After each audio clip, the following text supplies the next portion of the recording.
Coucou tout le monde et bienvenue pour ce 4e jour du calendrier de l'Avent 2020. Je vous propose aujourd'hui de réaliser des décorations pour le sapin, enfin des décorations pour mettre un peu n'importe où en fait. Et pour ça, je commence par découper des disques à l'aide de 2 die. J'ai choisi des die qui se suivent en termes de hauteur, enfin de diamètre, pour pouvoir avoir un cercle relativement fin. Le disque qui est à l'intérieur, je ne m'en servirai pas aujourd'hui, mais bien sûr, je le garde pour de futures réalisations. Et des petites choses comme ça, j'en ai réalisé 4.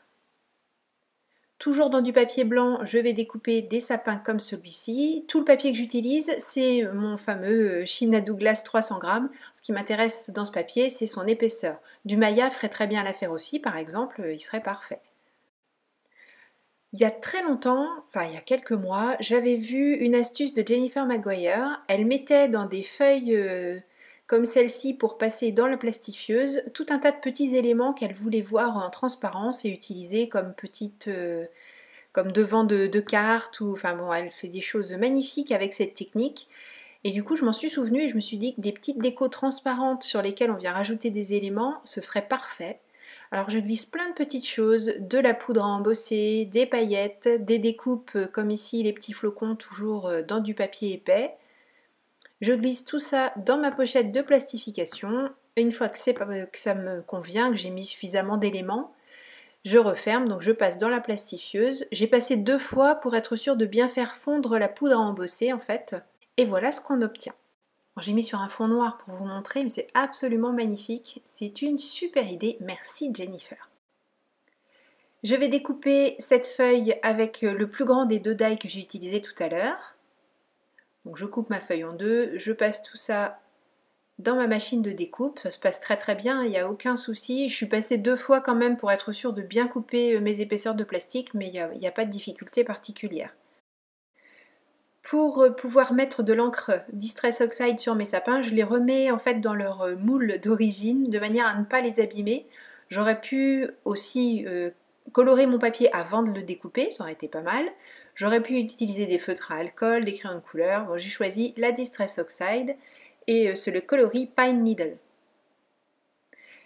Je fais en sorte de colorer les 2 côtés puisque j'ai choisi de faire quelque chose de transparent, donc forcément en fonction de la manière dont ça va tourner, on va être amené à voir les 2 côtés.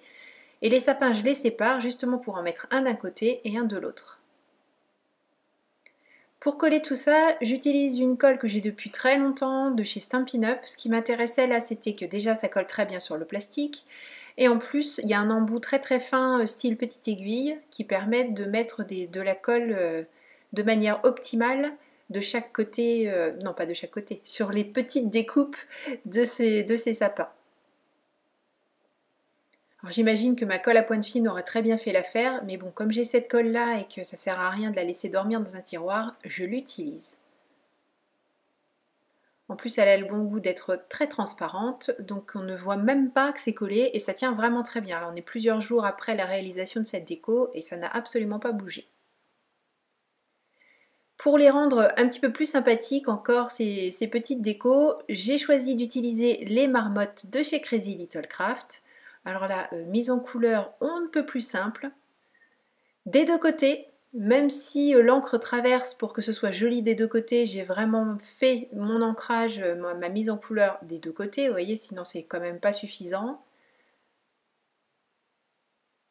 Et juste quelques ombres, vraiment je suis restée très très basique, déjà parce qu'effectivement comme ça traverse le papier et qu'on va voir le dos aussi des petites marmottes, j'avais envie que ce soit quand même joli. Il y a une des décos que je vais laisser blanche, mais l'autre j'avais envie qu'elle soit rouge. Alors, je suis très très classique dans mes couleurs de Noël. Du vert pour les sapins, bon en même temps des sapins c'est toujours relativement vert. Du rouge là pour le premier disque et je laisse l'autre en blanc, donc comme je vous l'ai dit tout à l'heure. Je vais mettre des petits messages Joyeux Noël. Toute la liste du matériel, bien sûr, vous la retrouvez sur le blog, hein, comme d'habitude. Donc vous retrouverez... Ah non, c'est pas Joyeux Noël du tout, c'est Bonne Fête. À la fille qui sait même pas ce qu'elle a fait. Je positionne mon tampon vers le bas de ma feuille, tout simplement parce que ça me permet, sans enlever le tampon, sans le déplacer, de déplacer par contre ma feuille et de faire un multi-tamponnage. Puisque je veux que ce sentiment apparaisse des 2 côtés sur les 2 disques, il me fallait donc 4 petits bonnes fêtes. Je découpe tout ça à la guillotine au plus près. Je les assemble dos à dos pour pouvoir faire mes petites finitions style queue de poisson, fanion, appelez ça comme vous voulez.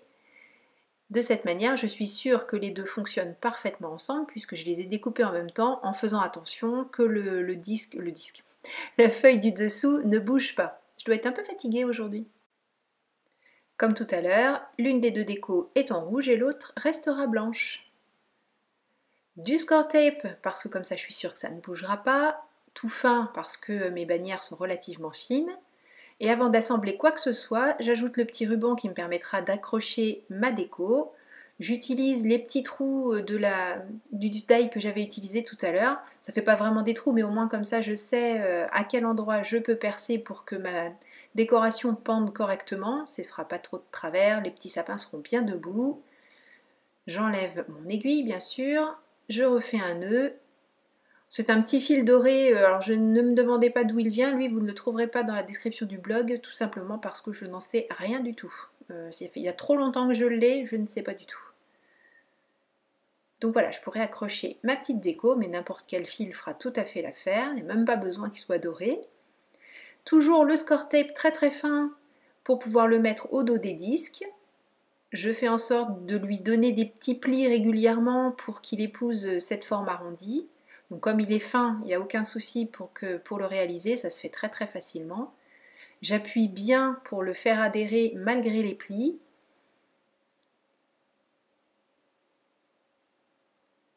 J'enlève ensuite la partie qui cache l'adhésif.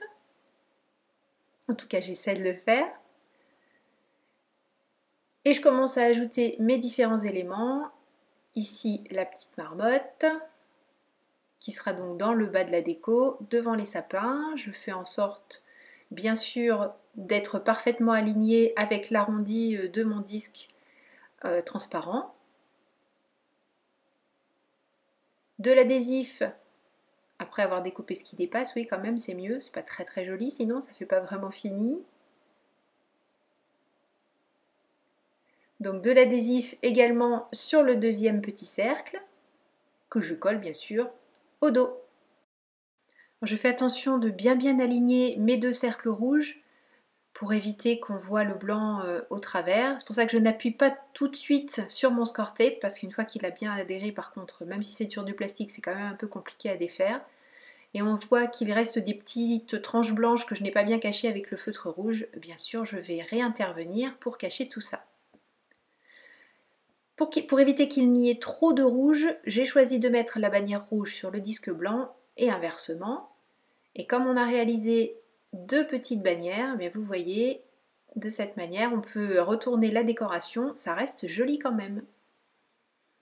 Comme toujours dans les yeux de tous les petits personnages, je mets du stylo gel noir pour bien les réveiller, et là je remets du blanc parce que lors de ma coloration, j'avais fait exprès de ne pas faire le tour, je savais que je remettrais du stylo gel blanc et du stylo gel noir, donc tout était marron. Donc pour réveiller un petit peu mes marmottes, j'utilise mes stylos gel, et j'ai fait la même chose bien sûr sur la seconde décoration. Cette réalisation est maintenant terminée, merci beaucoup d'avoir suivi cette vidéo, je vous donne rendez-vous demain pour une nouvelle journée du calendrier de l'Avent. D'ici là, prenez bien soin de vous, créez et partagez. Gros bisous, à demain!